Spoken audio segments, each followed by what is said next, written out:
3, 2, 1. Here we go!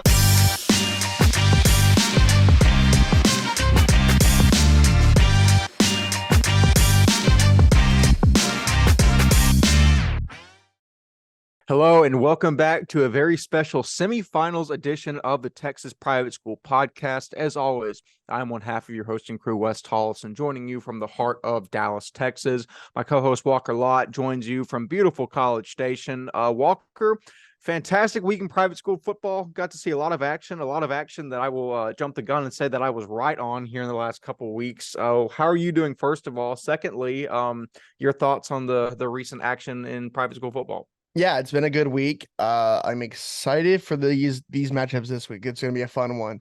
But yeah, great week of high school football last week. A lot of good wins, a lot of upsets. No, one or two upsets, but some big wins for a lot of teams. And yeah, going right into the pick record since you mentioned it. Yeah, I have officially given up the lead. I don't know how. I'm disgusted with myself. I never thought I'd see the day, but yeah, this is a tragedy. It really is. I'm trying to think, because you had like a 6 or 7 game lead at least like 3 weeks ago, maybe. Yeah, something like that. I don't know, man. It's just I don't know. I really did think that it was going to be well, I would basically have to have an immaculate performance over the last stretch of the season to retake it. And somehow I have. Walker, you went 13-3 last week, which is a great record, by the way. At any point in the season, not just playoffs. Very good. You're 184-56. The problem is I went 15-1. I'm 185-55 now. I have gone 33-4 in the last 2 weeks. Again, I'm gonna need to go back and check, because Ryan might contest this. I think that might be the greatest stretch anyone's ever had in a 2-week go on this podcast. Again, I'm not trying to toot my horn. Actually, that's a lie. I really am tooting my own horn here. I'm very, very content with how the pick record's gone. But all that being said, 15-1 this week. I did check. I do have the best record of anyone that picks private school football. Walker, you are seconds right now, so you can take consolation in that. Hopefully, we don't flip, but I think that we're gonna take this record into the end of the year, barring anything crazy happening. But with all that being said, we are actually going to jump right into the TXPS Media football scoreboard recap. So the 5 games on the left-hand column. As always, we will discuss in more detail here shortly. So everyone knows the rules. 1 sentence per game, starting with Parish versus Concordia Lutheran. Parish beats Concordia 48-6. Moving into an interesting matchup here Friday. Yeah, I mean, as expected. Shout out to a great career of Lou Lamar. Excited to see what you do at Dartmouth next year, man. Absolutely. Speaking of the team playing Parish, Antonian beats TCA Addison 55-28. That Apache offense is insane. Yeah, I have the stats from that. Shout out my guy over there at Antonian Prep. Yeah, Jace Toscano counted for 5 touchdowns, 4 passing, 1 rushing. Landon Powdy, the running back, had 169 yards on the ground with 3 touchdowns. And that guy, Riley Strode, 158 yards and 3 TDs. I mean, that connection of Toscano to Strode has been there forever, and he continues again for another great week. Preston Jones, 15 tackles on defense. Yeah, just an overall great performance by the Apaches, man, over a good team. I know it was close at half, but they pull out the win. Prestonwood beat St. Pius 56-27. I mean, a lot of points scored by Prestonwood, but maybe not the defensive effort I would have liked to see against, quite frankly, a bad team in St. Pius. Yeah, definitely interesting thing getting 4 scores put on you, but good win for Prestonwood. Excited to see how they do against St. Thomas this week. Speaking of that, St. Thomas wins not really a close one, but closer than I would have expected against Bishop Lynch, 35-17. I would have liked to see St. Thomas honestly put up at least a 50 spot on that defense. Yeah, I know it was close at half, I believe, right? And then St. Thomas pulls out the lead in the second half. But yeah, I would have liked it to be a little bit bigger lead, but good win nonetheless. Grace Community falls 56-7 to the rolling ball of that's DC's moniker. I'll find a moniker for Liberty at some point, but they fall to Argyle Liberty 56-7. The OGs, in fact, did not win. Shout out the Midland Christian Barstool page for shouting out Liberty for getting the win. I told you that on the space where like they shouted them out, being like the enemy of my enemy is my friend for winning. So that was funny. So shout out to them. Second Baptist beats San Antonio Christian 49-13. I mean, business as expected. I mentioned before that this wasn't really a seemingly a super upset prone week. A lot of better teams beating worse teams. Yeah, shout out to Talon Lou and San Antonio Christian getting to the second round. That's a great progression for that team. But yeah, Second Baptist is just a better team in that one. DC beats Covenant 58-19. I think I saw a stat. This is DC's like sixth consecutive game with 50 points plus scored. Insane offense for a school that's traditionally been known for stout defense. Shout out to Luke Carney and the gang. Yeah, Luke Carney just got offered by Arkansas. That's a huge SEC That is offer huge. for Carney. Shout out to him, man. But yeah, Dallas Christian keeps rolling like chainsaws. There we go. First Baptist beats Fort Worth Temple Christian 62-14. Also saw a stat where I think Elijah Kaysen is at like, is it like 30 or 40 receiving touchdowns on the season? Hunter McCoy's at like 60 total touchdowns. Yeah, they're dominating this year. I'll pull it up for you. He is one. Elijah Kaysen is only one of 12 players ever in Texas high school football history to have 30 plus receiving touchdowns in a season. I mean, phenomenal. You're talking about guys like, Jackson Smith, Nick Jigba from Rockwall, CD Lamb, Marvin Mims, Coy Eakin, Coy Eakin, that's a dog over there at Tech. But yeah, man, these guys are sensational, and that's just huge team. Here's a good one. The number 7 on that list, tied for 7th, is Jordan Shipley. You remember that name? Yeah, Jackson Shipley's little brother. Yep. Or older? Older, maybe. 2003. So I think that's definitely older. Yeah, older. Yeah, one of them's the brother of the other. Because I remember there's those brothers, and then there's gosh darn, I'll remember it later. But yeah, there's several sets of brothers at Texas. That being said, we're off track. Next game, Sacred Heart beats Sacred Heart 30-0. Hollinsville beats Munster for further clarification. Great defense from a Hollinsville Sacred Heart team that's been fantastic all year. Very excited to see them match up this week against Levitt Christian. Yeah, that was a game that was kind of worrying to me because you never know like how the South goes against the North type of game. You know what I mean? But Hallettsville takes care of business, and that is the end of Straczynski brothers over there at Munster Sacred Heart. It's going to be interesting to see how that team responds for the next couple of years and who comes up in the ranks. Absolutely. No, it certainly will be. You can even say maybe they stood on business. I don't know. Am I too old to use that terminology? Yeah, that doesn't feel right. Right? We're still young, right? Yeah, I'm now noticing that I'm old because there's a lot of like terms that come up that it like back in the day, like I could see it and be like, I know what that means. Now it takes me like a week or two to like figure, not standing on business, but that's pretty intuitive. Again, we're rabbit holing again, but moving on. 2 more games to get through. Hopefully we don't get sidetracked. Lubbock Christian beats Brazos Christian 58-7. Yeah, big win for Lubbock, honestly, by a lot more than I expected. Without Welker Horn at quarterback, who apparently they kind of faked out like he was going to play before the game and then didn't. I like the gamesmanship there, but yeah, big win. Yeah, that's a huge win. We thought Brazos Christian was going to be hot going into it. We didn't know if they were going to win, but at least put up a fight. There was no fight there. They scored first and they did not score again. Big win for Lubbock.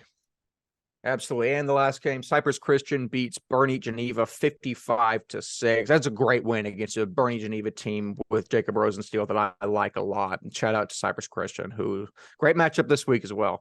Yeah, absolutely. Jacob Rosensteel, ends his high school career as being one of the best to ever do it at Bernie Geneva. Puts up a lot of points. Colleges would love to have him on a roster, man. Go take a look.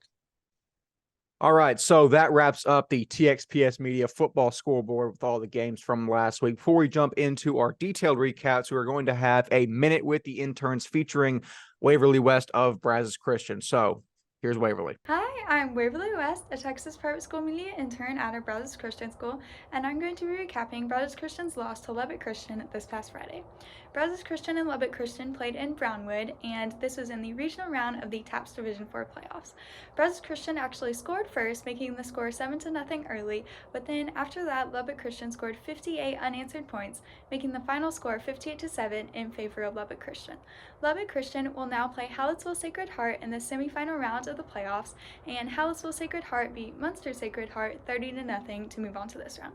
Looking on the other side of the bracket, Northland Christian actually upset Central Texas Christian to move on to the semifinal round, and Dallas First Baptist beat Temple Christian, which is no surprise to anyone. So that means the 4 teams in the semifinals of the TAPS Division IV playoffs are Hallettsville Sacred Heart, Lubbock Christian, Dallas First Baptist, and Northland Christian. That's all for now. Thanks for listening, and happy Thanksgiving, everybody. Bye. All right. Thank you, Waverly, for detailing the Brazos Christian Lubbock Christian game. Honestly, still a great season from Brazos Christian, despite the way it ended. Really started out slow, but then really blitzed through district, won that district championship that eluded them last season. So all in all, still a very good season from the Eagles. But moving forward, we're going to go into our 5 games of the week from last week and recap what went on there. So starting with Northland versus Central Texas Christian. Northland gets a 28-10 win over a very talented Central Texas squad with the likes of Tabor Tyson running the ball. But yeah, I mean, Central Texas really had success passing the ball. Quarterback Brody Butler went 12-21, 196 yards and 2 touchdowns. His favorite target was Rome Stanford, who only had 4 receptions, but with 109 yards to go with it and a touchdown. Also, Jake Eaton had 4 receptions for 67 yards and a touchdown, where also their defense did fantastically, only holding, like I said, a talented rushing attack in Central Texas to 10 points. Northland, they're a team that we haven't gotten to talk a lot about in D4 because of the Giants, Lubbock, and First Baptist, but they're moving into a game with First Baptist this week. Walker, I kind of already know the answer to this question, and I feel like I don't want to take anything away from Northland, but is there any chance they catch First Baptist sleeping here this week?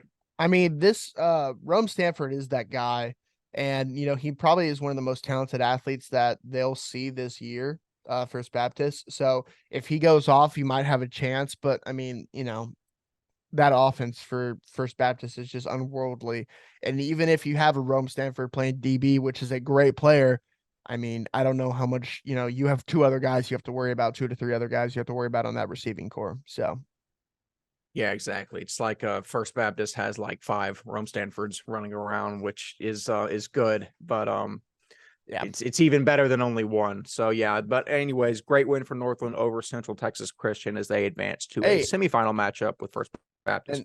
And also, what a career for Tabor Tyson, coming over from Brentwood, coming over to Central Texas Christian and just dominating, man.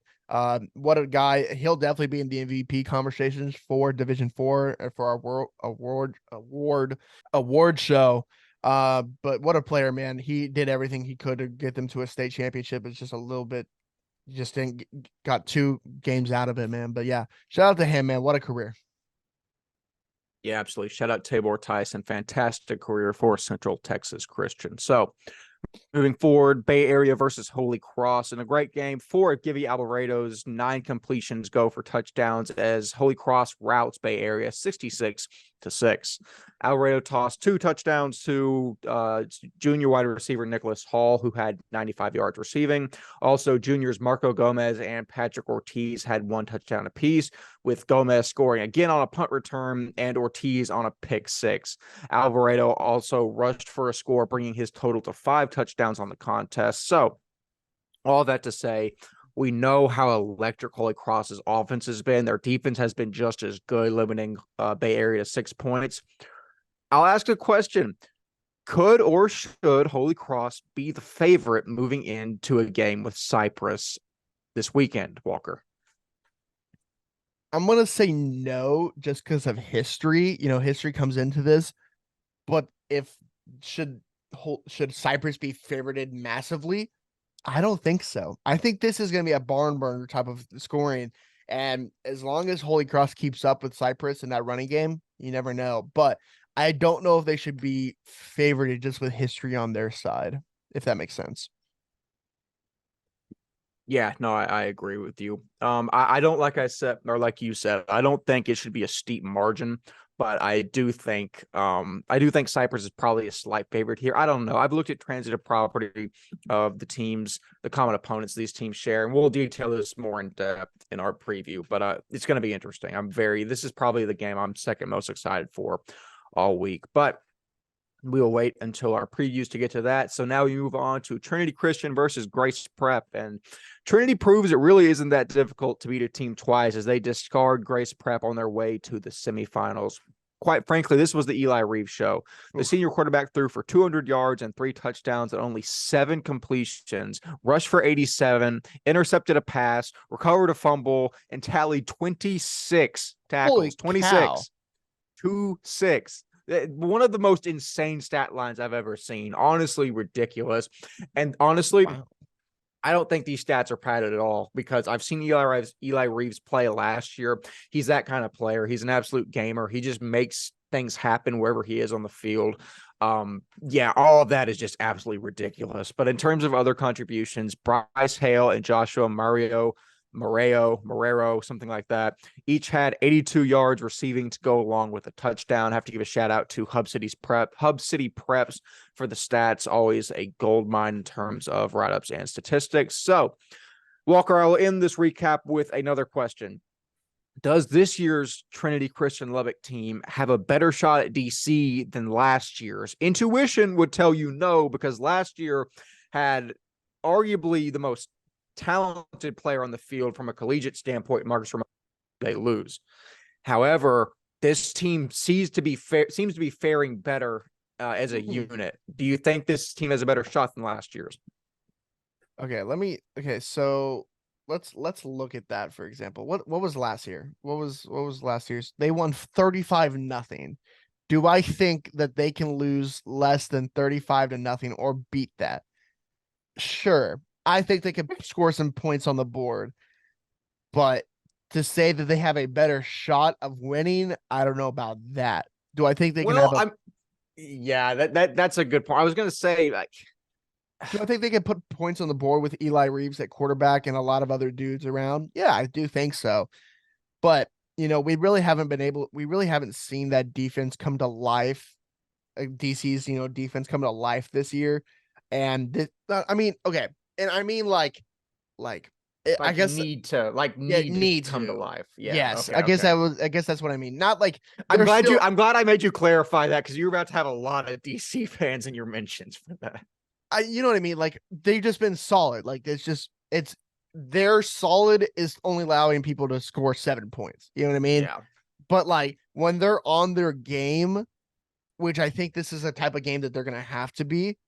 I mean, I could see it being a shutout as well. Like, I don't know. We'll see. But do I think they can score? Yeah. It's DC's the rolling ball of chainsaws for a reason. I guess the question is, can Trinity score at all? Because last year the answer was no. Right. I don't know. In this DC, honestly, in my personal opinion, I think this DC team could be even better than last year's. You can find stats to debate me with that. It's kind of grasping at straws, but we will answer this question actually when we get into the Do They Cover segment. So stick around for that. But yeah, that was TCS versus Grace Prep. Moving on into the second to last game to recap a game that I was at. Frisco Legacy versus Fort Worth All Saints, and All Saint perpetuates the parallels to last season, dismantling Legacy Christian 43-14. Keldon Ryan's a star. He's impossible to take down with the ball in his hands and an ability to put it on a rope. I don't see how it's possible to scheme for him.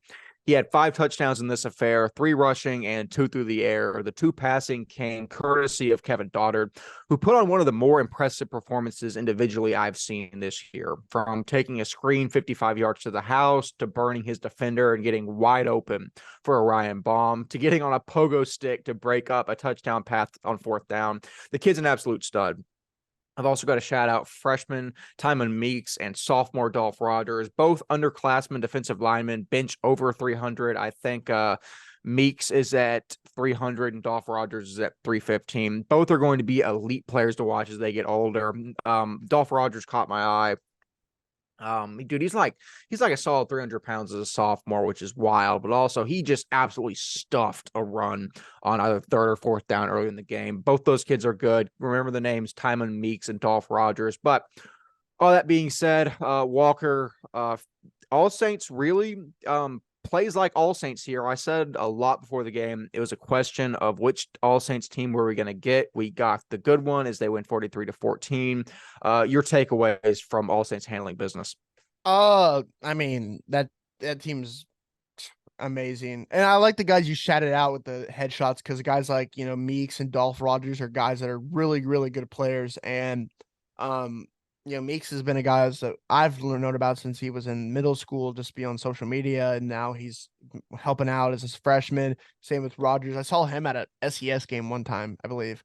But man, I like that they're using Goddard now also on offense more, because I think he's just a special player that he deserves to be on both sides, and he can do it too. But yeah, I mean, this All Saints team, we kind of expected this, but I want to shout out that legacy team, man. I saw a tweet. I'm gonna read it.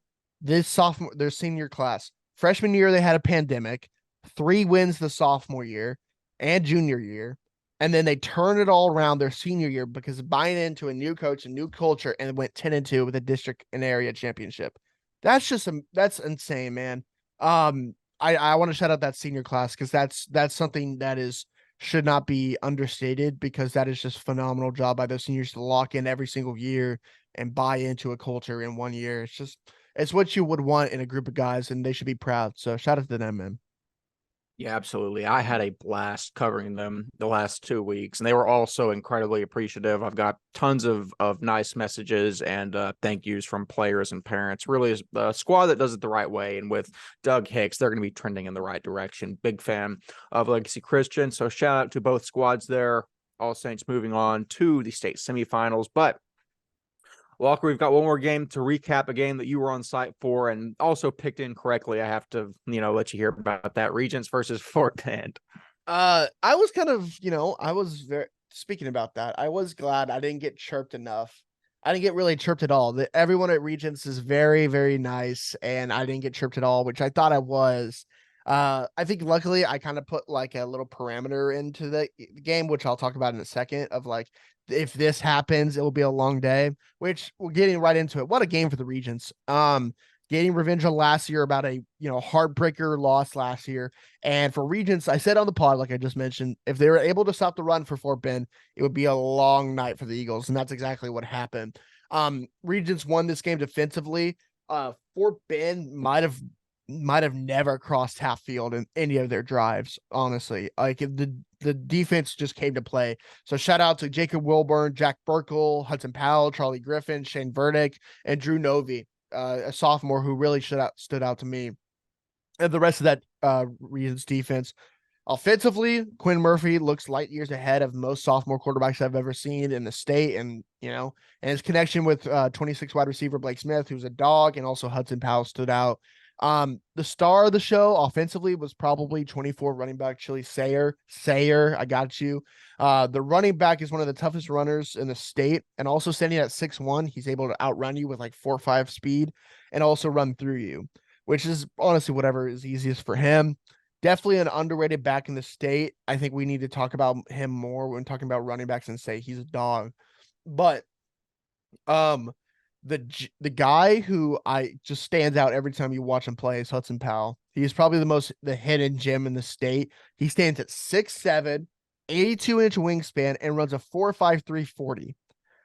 The dude is a physical freak, like I just mentioned, and some guys that are that big and strong don't play the game like well. You can just are not good at the game, I guess. But that's the complete opposite with him. He's athletic, and he actually has football like athleticism and the ability to play the game to back it up being a D1 prospect. I think he has a chance to go Division 1. I think he deserves to go to Division 1, and I'm excited to see where his recruitment ends up. He's a dog, man. But now Regents looks ahead. They now play Second Baptist, who beat this Fort Bend team probably by, I think, like 14 or 20. So this is going to be an interesting game. For Fort Bend, you lose a talented senior class led by Bennett Warren, Jordan Rogers, Ivan Jimmy Ducksworth. Shout out to him, man. What a dude. Just what a guy. More importantly, great football player, but even better kid. And, just dude. So shout out to him, man. But, you lose those guys, Romarian Tillman, kind of maybe a couple of offensive linemen. Where does this Fort Bend team go? Because you still have Max Granville coming back for a senior year, which is a dog. And you have a couple other guys like Cannon, Campworth, and TJ Smith, and guys like that. But where do they go from here is going to be the question. I'm excited to see where this team goes. Who ends up at Fort Bend next year is the real question. But Fort Bend is going to be very young next year again, and it's going to be interesting to see how they do next year. It certainly will. Does Hudson Powell not play basketball? Sorry, that's what I've been looking at this entire time. There's nothing about basketball on his Twitter, and yeah, I guess we're an all sports podcast, but Regents could certainly use a 6'7" guy with an 82-inch wingspan on their basketball team, because hey, they got beat. I know they probably didn't like getting 20-pieced by Midland last year, so maybe they can get Hudson Powell out there, and 6'7" can do anything at that level. But all that being said, Regents is fantastic. I'm glad you got the opportunity to go see him. We haven't gotten down there as much as we would have liked so far, but hopefully we'll make up for it in the playoffs since we'll be able to keep seeing them. But yeah, Murphy's great. Hudson Powell, like you said, is probably the most hidden gem. If he runs a legit 4.53 laser at 6'7", yeah, then that's ridiculous. I need to go down. He looked really good at 7-on-7. I need to see him in person, so hopefully they can make it to Waco so I can watch that. But yeah, great, absolutely great. Also, I'm glad you got the pronunciation for Chili Sayer's name, because I know we've butchered that, so that's always nice when we get a legit pronunciation. But shout out to Regents, great win. We will see them in the semifinals. So moving on into our other news segment, starting with one of the greatest segments ever created. Do they cover?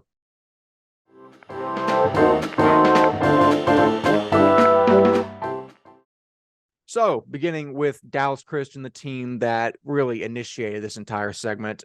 This week, they are a 31.5-point favorite versus Trinity Christian Lubbock. Last week, as you mentioned, Walker, the game was 35-0. So, honestly, a pretty accurate spread.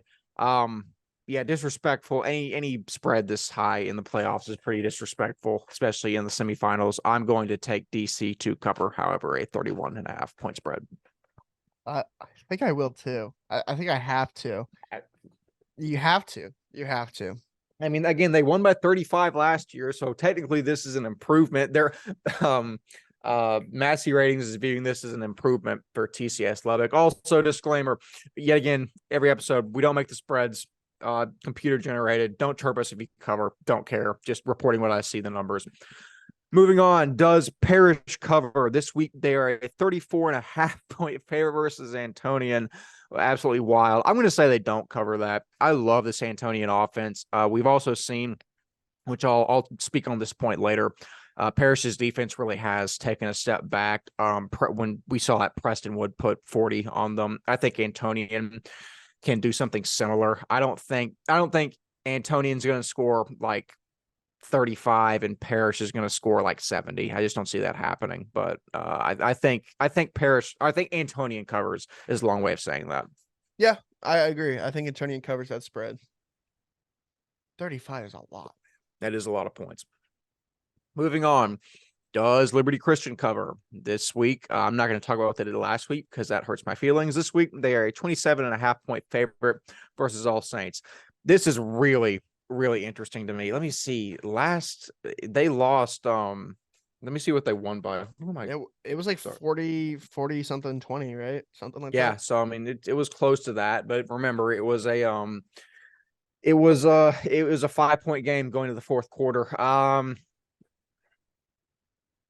I'm going to say they don't cover that. I'm going to say All Saints covers plus 27.5. Again, it's a 30-point spread. I would have hoped that All Saints keeps this within 30, but we'll see. Yeah, I definitely agree with that.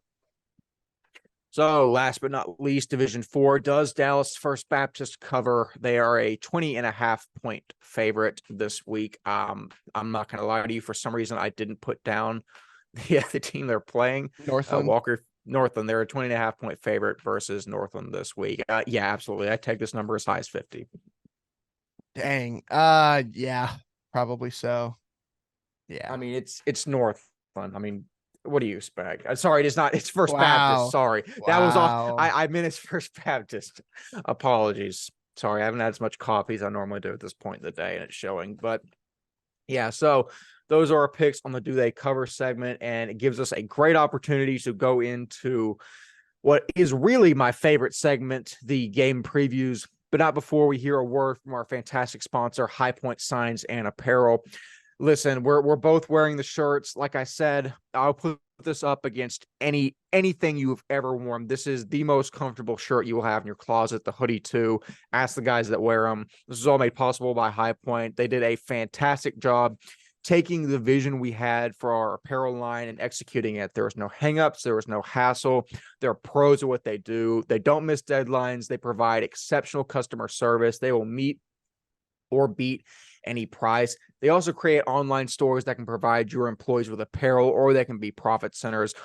Walker, we have spoken at length about how much we love High Point. We're not just saying this as a sponsorship. We're saying this because we used them before it was even a sponsorship, and it was fantastic. So what are your thoughts on High Point Signs and Apparel and the product they provide? I mean, it was honestly such an easy experience. You know, we say that every week, but like working with them was phenomenal, and it's a great relationship. And I knew if I call them up right now and I'm like, hey, can we get this and this done? They'll be like, okay, we can help you with this and this.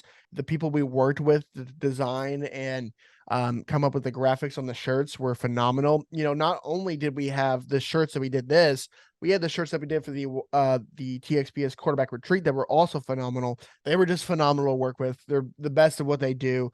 Please reach out to them if you need stuff with playoff shirts, state championship shirts, state championship signs, or anything for your kids or for your companies.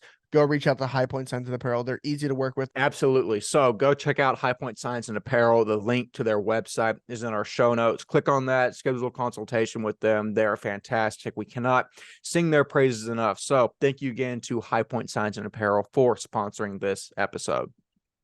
So with everything else out of the way and a clear runway to do what we want to do, Walker, let us get into our 5 games of the week, starting with Division 1, Parish versus Antonian. Parish is a 34.5 point favorite, as previously mentioned. And then there were 4. 9-2 Antonian will travel to 8-3 Parish for a state semifinal at Gloria Snyder Stadium in Farmers Branch. Even after dropping their last district game to St. Thomas, Antonian has fared better than last season, where they fell in the quarterfinals to Nolan in a game that we were at, Walker. Their success is due in large part to an offense which averages over 38 points per game. To that, you can credit the senior 3-headed monster of quarterback Jace Toscano, wide receiver Riley Strode, and running back Landon Prouty for that. As Toscano accounted for 5 scores, Prouty and Strode for 3 in their previous matchup. However, Parish is still Parish. Even after the loss of Hutch Crow, other receivers have gotten the chance to shine. You know, it's kind of like you hear a lot when there's a big forest fire. You know, it's tragic in one sense, but in another sense, it allows all that cover that's gone. It allows new things to grow up. That's kind of, it's seemingly what happened after Hutch Crow, who was probably the best receiver in the state. After he went down, it was tragic, and it obviously hurt Parish, but also it gave guys like Jalen Pyle, Carson Darby, and Beckham Smith chance to get reps. And I know that has helped them all immensely. All of them are incredibly talented. You add in guys like Purdue commit Sawyer Anderson and Harvard man Maddox Reed, and this offense is certainly the strength of the Panthers. The defense, not so much. Let's take a look at the data. Last season, they allowed 27 points in total through district play, which is a great number. That's probably around 7 points per game. This season, 95 points allowed in district play. That's a 252% increase year over year. Not fantastic. Transitive property time. We're using Trinity Christian Addison as a case study. Parish beat them 42-6. Antonian beat them 55-28. So you can say what you want about defense. However, Antonian's defense still might be worse than Parish if we're looking at the Trinity Christian Addison game as representative of these team seasons as a whole. Now, I'm not stupid enough to take one game and say that's completely representative, but long story short, these teams are probably closer than you think to each other. I'm still taking Parish, though. I think there's going to be a lot of points scored. I think that Parish will probably struggle to stop athletes like Toscano, Strobe, and Prouty, but Parish is still going to score more points. I like the Panthers here. My heart really loves this Antonian squad, man. They're a great team. They're very, very good offensively. And you look at the transitive property, right? They put up more points than Parish, but they gave up a lot more than Parish. And that's the issue, I think, with this one is you have to stop Parish offensively. And I just don't know if Antonia can do it. And I think the defense, even if they're not as good as they were last year, I think they'll stop Antonia more. Caleb Mitchell-Irving in the middle, just kind of stop that Landon Prouty run game. It's going to be hard to stop. It's going to be a difficult thing. And I just don't think Antonia gets it done here. Do they have a shot? Absolutely. But, with the pick record, very, very much, I still have a chance to. I have to take the smart choice here, and I have to take Parish in this one. But Antonian, what a season for them, making the semifinals in this matchup. I think they have a chance.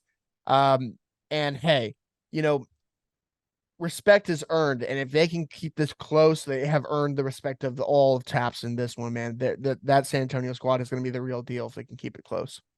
Absolutely. Speaking of the pick record, Walker, I could just take the coward's way out and just tail all of your picks, so it guarantees me winning by one game. You go first, man. You go first in these picks, so I can tail you. I can always go back and adjust it, but I don't know if you are the one that puts out the final sheet, so technically you do have control. But yeah, I'm really excited to watch Parish versus Antonian. I will most likely be at that game Friday, so it's going to be a fun weekend of football. But we move down to Division II. For the first time in a couple years, we get to see a Regents versus Second Baptist Southern semifinal.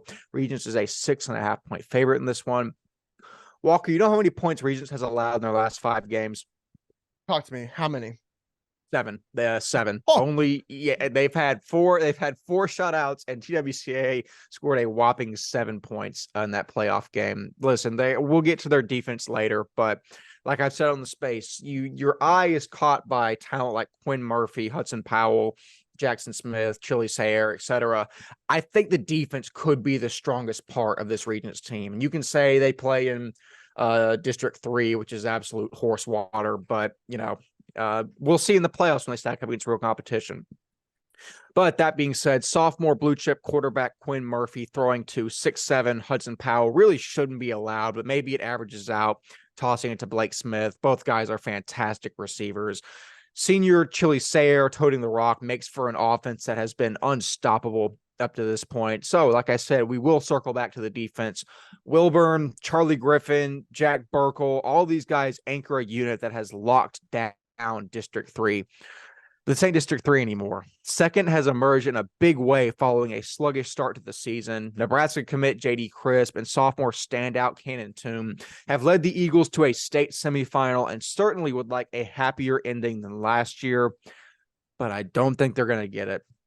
I think second's great. Don't get me wrong. The Regents is just, they're out with a vengeance this year, especially after that heartbreaker last year to Fort Bend.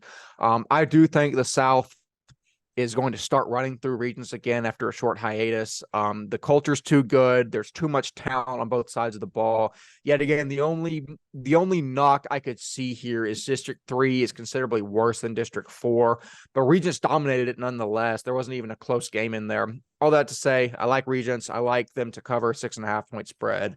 Regents. This is a fun one. There's a storyline, right, that you haven't even mentioned. Is who's now the head coach over there at Second Baptist? I believe that escaped me.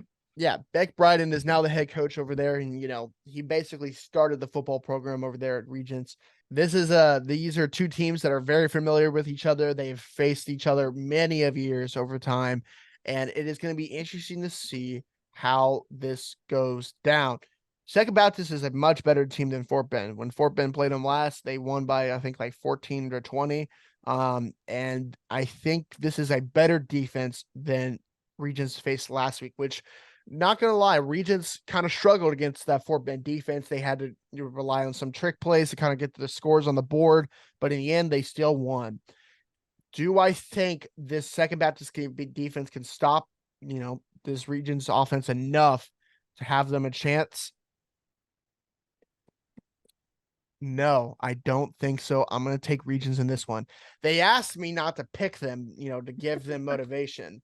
That is not going to happen. I'm sorry, guys. I'm going to have to pick you in this one. I think this offense is going to come together. Their offense was just not 100% last week. And I remember after the game, that's all they talked about is like, oh, we're going to fix that going into this week. And I think they do. And I think their scheme is going to be much improved. And I think they get a lot of points on the board in this one. So give me Austin Regents in this one. I don't think this is going to be a blowout game, though. I think Second Baptist is going to come to play. And I could see it being a 14 to 7 point game in the end. But give me Regents in this one. Yeah, I think it's probably a smart pick. I do see it being close, but yeah, there's not a whole lot of reason for me not to pick Regents here. But I have been wrong before, hopefully not here. Moving on into a Division I matchup, the two best D1 teams not named Parish will battle it out in Houston Friday at 5 p.m. This is St. Thomas versus Prestonwood. Prestonwood is a 9.5 point favorite. If there is ever a year for St. Thomas, it's now. 11-0 on the season, led by senior star quarterback Dante Lewis. The Eagles have one of the most stacked rosters in the state. Running back Johan Cardine is going to Vandy, wide receiver Luke Edgecombe, linebacker Tyler Day, defensive lineman Michael Anthony Okora. It is a wealth of riches. We have said this over and over this year. However, Prestonwood has some elite talent of their own, with Tulane commit Kellen Tasby running the ship, running backs Caden Collins and TK Shaw, wide receivers Gunnar Niver and Tag O'Neill, defensive lineman Jack Harwell and DB David Madison. I mean, all these guys, fantastic. Donnie Yantis coming in and seemingly running the program like a D1 program when he was at that level. They have stepped up in a big way. Their offense is electric. I think the matchup here is Prestonwood's air attack versus St. Thomas's secondary. That's probably the one unit you can look to pick on for the Eagles. And I'd bet a unit that threw for 370 on Parish and Prestonwood can replicate it on a unit that gave up 335 to Regents and St. Thomas. We'll see. Again, it's kind of just grabbing numbers, but it makes sense to me. Long story short, I'm going to say that we're going to see around 80, 85 combined points in this game. And I think Prestonwood scores one or two more. Give me the Lions. I know I said this back when we did the brackets. I think both teams are great. It is kind of crazy not to pick St. Thomas to go all the way to the state game. Again, it could be recency bias. It could be familiarity bias. I've seen Prestonwood this year. They looked much improved against Parish than they did against Liberty to start the season. I like their offense a lot. I'm going to take Parish. I'm going to take Prestonwood. Same thing. This is going to be a fun one.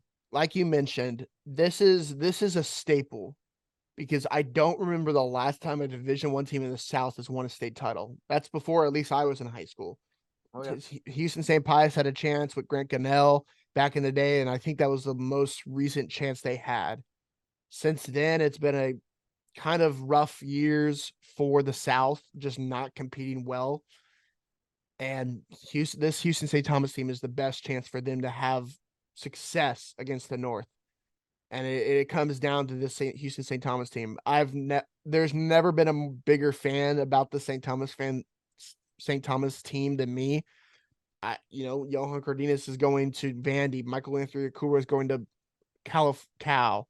Tyler Day is going to Rice. This team is legit and has too much talent all over the field.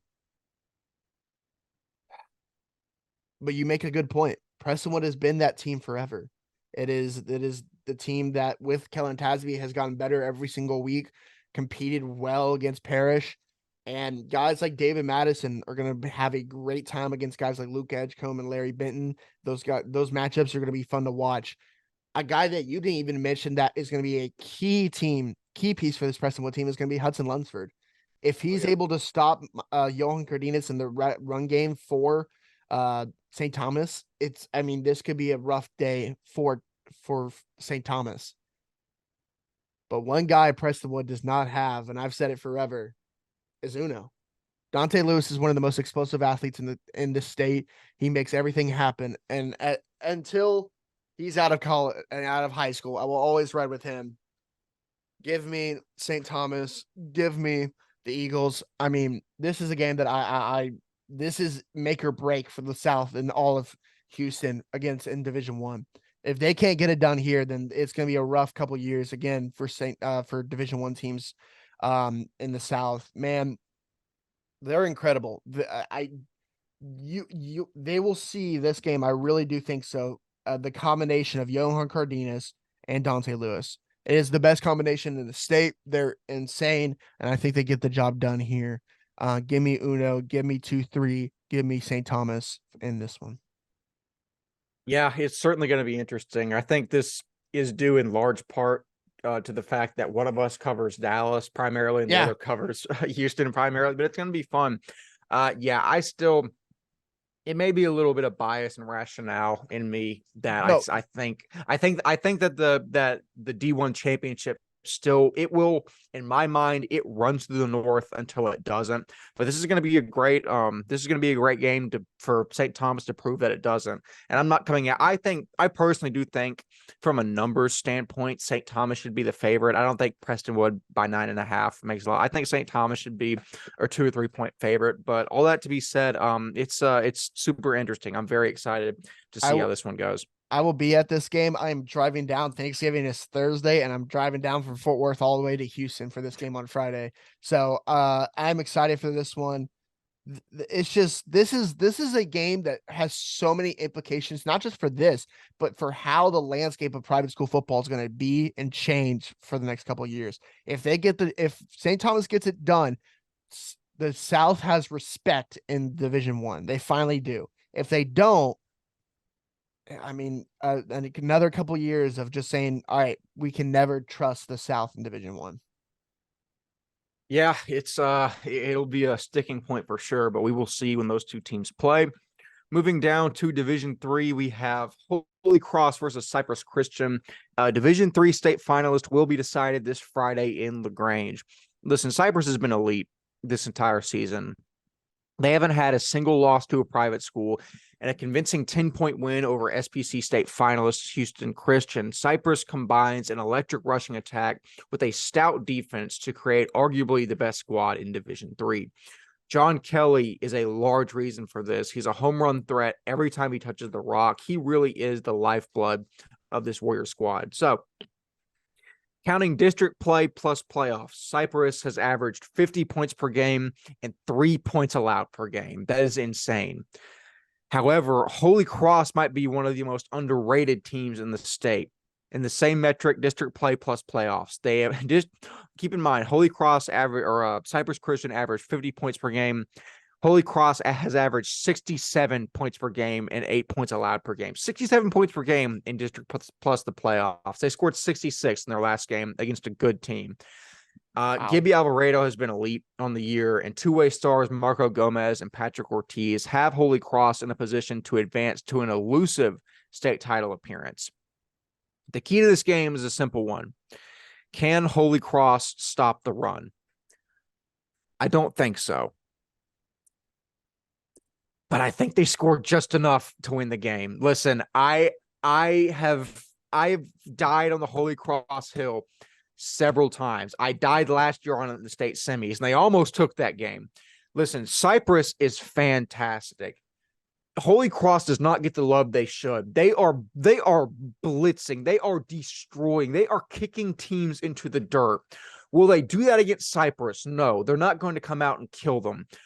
Listen, a team that goes out and scores 66 points in matchups like this, they're not going to get completely shut down, I don't think. Now that I say that, they will. But I think they're great. I think this game is going to be an absolute track meet. Any type of logic says take Cypress in this game. I like Holy Cross.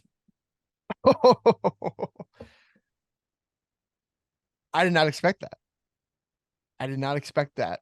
Now, Because- given my position in the pick record, not a smart pick at all, because I know you're probably going to go with Cypress, and it's not a smart pick. It's begging for me to get the pick record tied, but it's what I'm rolling with. You've shaken up my whole brain. Because you guys won't see it, but on the script, he doesn't put his picks on usually. So I don't know, but like everything he reads, like you're like, okay, I think that's where he's gonna go. Wow. Yeah, I did that intentionally. I wanted to see your live reaction. That's wild. You're really wanting me, like you're making me really want to pick Holy Cross, because I think I mean, your logic isn't wrong. Gibby is that guy, and that team is bigger than you would expect as a Division III team. Daniel Alonso on the offensive defensive lines is a huge human, and I think he's going to be a key piece of this team stopping the run with the rest of that defense. But in games like this, and even without your pick, sometimes you just got to go with the best player in the field, and that's John Kelly. And I'm going to go with that with Cypress. John Kelly is the real deal. He's an SEC offered running back. He's bigger than most people on the field, and he runs faster than most people on the field. He's a different beast. And, with Zeke Hogan and the rest of the offensive line has been solid. I believe they changed quarterbacks from JD Potts to someone else. I saw that against Bernie Geneva. They changed quarterbacks. So the passing game is going to be interesting. And, with, Warren Hayduck, John Kelly, and Brody Johnson, I think this running back tandem is like you just said. The key to the game is a simple one. Can Holy Cross stop the run? I just don't think they can in this one. Give me the Warriors of Cypress Christian. Man, it's gonna be fun. I think this is a fun one. Yeah. This I think this has game of the year written all over it. Like I was geeking out over this on the space last week. I'm so excited for this. It's points. I'm very excited. It's going to be a fun one, but we have to move on into our final game to preview. Liberty Christian versus Fort Worth All Saints. Liberty is a 27.5 point favorite. Game of the year. So nice. We had to see it twice. 2022. We're going to go back and give some context, because I keep saying All Saints' season has followed last year's very closely, and this will be the deciding game to see if it follows. So last year, these teams matched up twice, once in the regular season, once in the playoffs. In the regular season, Liberty wins 31-0. In the quarterfinals, All Saints wins 37-20. This year, the regular season, Liberty Christian wins 42-13, literally a 1 point difference from the margin of victory in 2022. This year, the semifinals, we don't know the outcome yet. That game will be played Saturday. I will be there covering it. This year, the last meeting was carried by Chase Garnett, quite literally. The junior running back just gutted the Saints front seven for 175 yards, averaging over 8 yards per carry. Liberty also had 3 receivers catch touchdowns from Cole Welliver, as it was a very well-balanced effort overall. But keep in mind, this game was 18-15 going into the fourth before Liberty blew it wide open. Here's the thing. Liberty's going to score. We know that. It's been a point we've drilled home all season. You don't stop this offense. All Saints has some weapons on their defense, but to put it bluntly, it's not enough to hold Liberty. To win, All Saints needs to turn this into a track meet and let KR do what KR does. Whether it's improvising or letting Kevin, Dougie, and Q get loose, that's how this game is won for a second straight year by the Saints. It's got to turn into a track meet. I don't think you focus on making this a defensive effort, a grinded out game, because I think Liberty can just gut you. I think you just need to score, and hope that one team makes a mistake. But as for a pick, I've mentioned this season strongly parallels last for All Saints. And you'll remember last year, All Saints lost in the regular season and won in the playoffs. Give me a reason why I should pick against Liberty. There is none. From an analyst perspective, there's no reason. Again, the best storyline here is All Saints goes out, gets revenge yet again, makes it to the state championship, wins it all. life doesn't always imitate fairy tales. I love this All Saints squad. The talent is ridiculous. I think the final score will most likely be closer than it was, and that's going to largely depend on, can the young guys for All Saints not play like young guys, stop shooting themselves in the foot, stop getting penalties, stop missing assignments. If they can do the little things right, this game isn't going to be won by their stars. It's going to be won by the role players filling that role. All that to say, I have no reason to pick against Liberty as of now. They have blitzed everyone. The talent is there. The discipline is there. The role players play their role. I don't know how close it's going to be, but I'm going to take Liberty to win this game.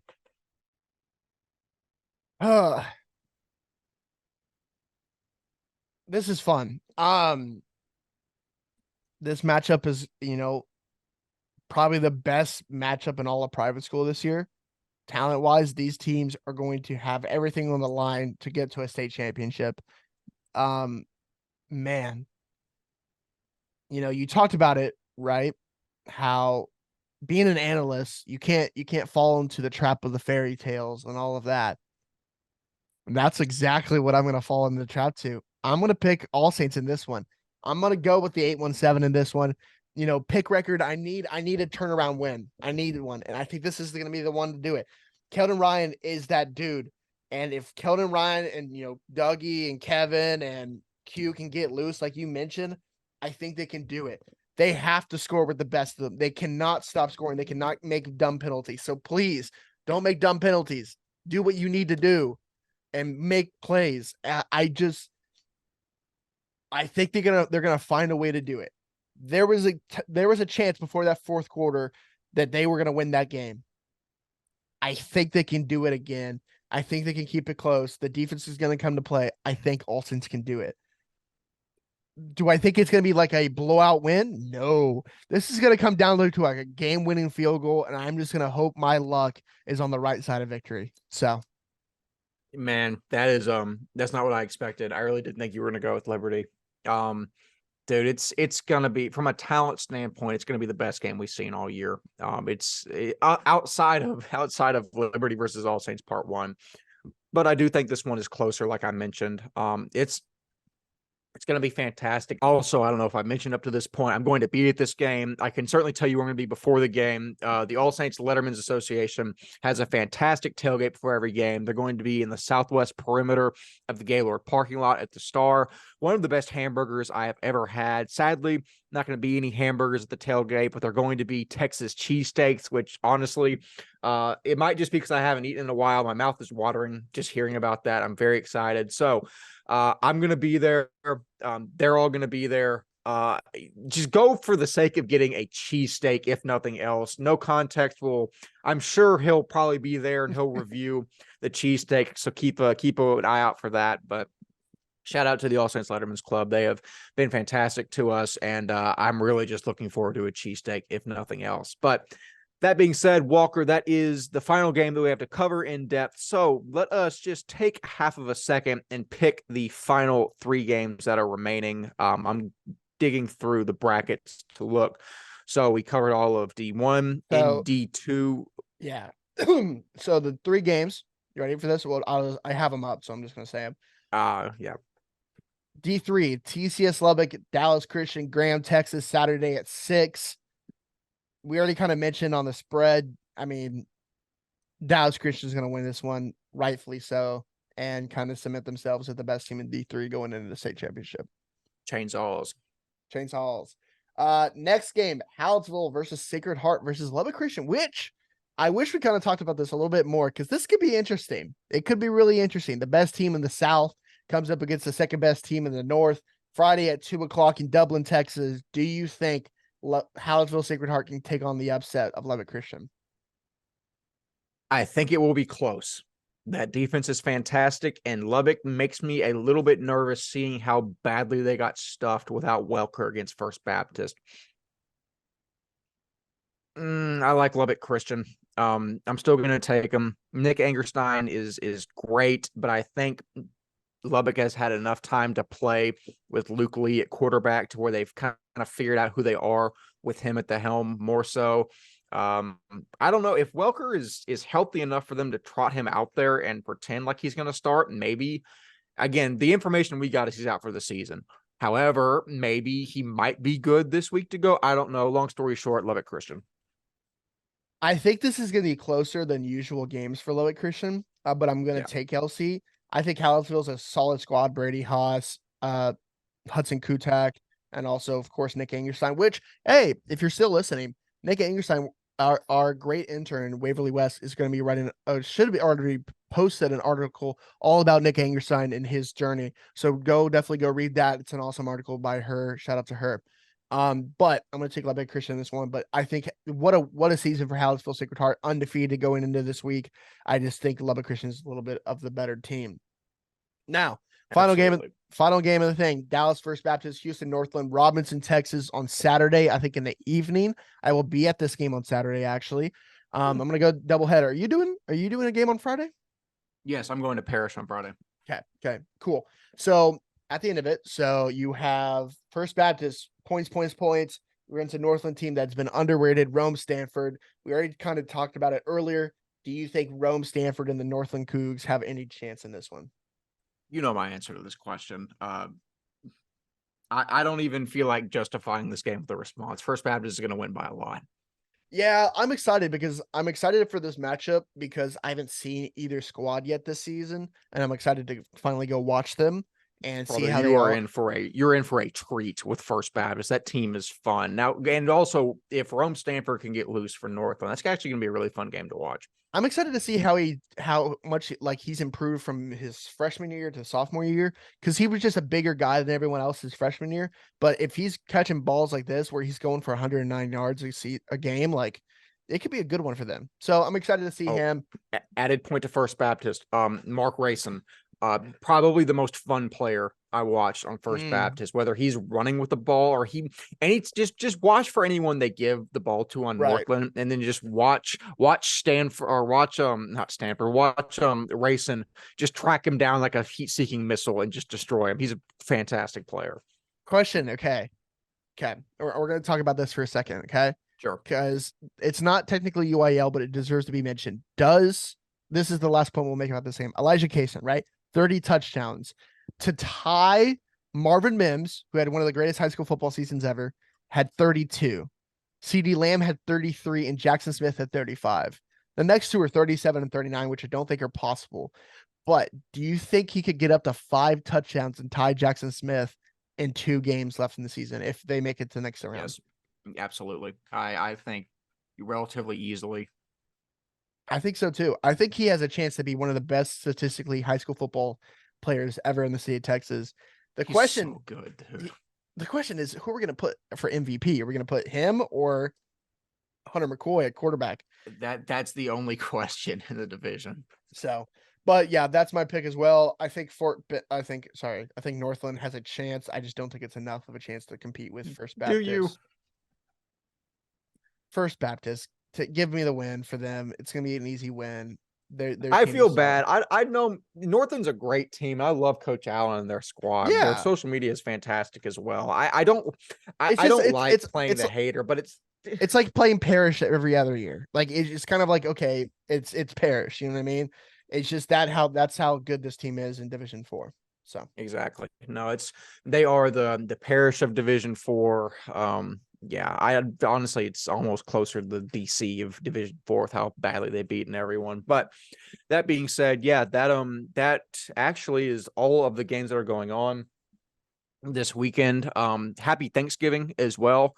Hope you get a chance. Everyone that's watching gets a chance to spend that with their families and just have as much food as you can possibly desire. I know I will eat so much I will be completely incapacitated for the rest of Thursday, but I will be good to go Friday, unless I get into the leftovers. And then if you don't see me at Gloria Snyder Stadium on Friday, you know I ate too much. Also, I got bamboozled with that game. I thought it was going to be at Globe Life. I was really excited, and it's not. I grew up a Rangers fan.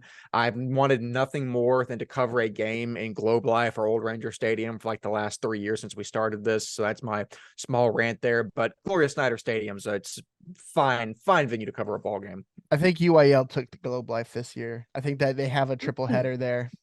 I think How greedy do you have to be? Why do they need to have three? Give us one game. Yeah, they're greedy people over there. Not us though. Not us, of course, never us. But that being said, Walker, we have detailed about every single thing there is to be talked about in Texas private school football. Before we sign off for the second to last time of the season, which is crazy, anything you want to leave the people with? This is fun. Me and Wes are gonna be at 50% of the semifinal games this week because we're gonna be covering 4 out of the 8. That is quick maths. Shout out to me. But yeah, what a season, man. These are the games that matter, man. These are gonna be fun ones. These should be close games. These are gonna be so much fun. So if you're stay tuned to us, follow our socials, we'll have all the content there. If not, get on a live stream and watch some football. You know, it's Friday after the game, after you're gonna be on your couch already relaxing from all the leftovers. Go turn on a live stream and go watch some Texas high school football. It's gonna be a fun time. All of you know Tech versus UT isn't going to be worth watching. Sadly, UT is going to destroy Tech. Don't even bother watching that game Friday night. Turn on the Parish game. Turn on the is the Holy Cross game. Is that Saturday? Holy Cross is on Friday. Hallettsville Sacred Heart, Love of Christians Friday, and Prestonwood St. Thomas is on Friday. But stay tuned to I guarantee you, even the D4 games are going to be much more worth it than watching Texas dog walk Texas Tech. Apologies to any Tech fans. I'm rooting for Tech in that game, full disclosure, but we all know it's going to happen. That being said, yeah, I'm incredibly excited to see all the action this week. We are getting into crunch time, and there is nobody that enjoys that more than us here at TXPS Media. So for myself from Dallas, Texas, for Walker Lott from beautiful College Station, as always, we have been the Texas Private School Podcast. We will see you to preview the championships next week. See you later. 3, 2, 1.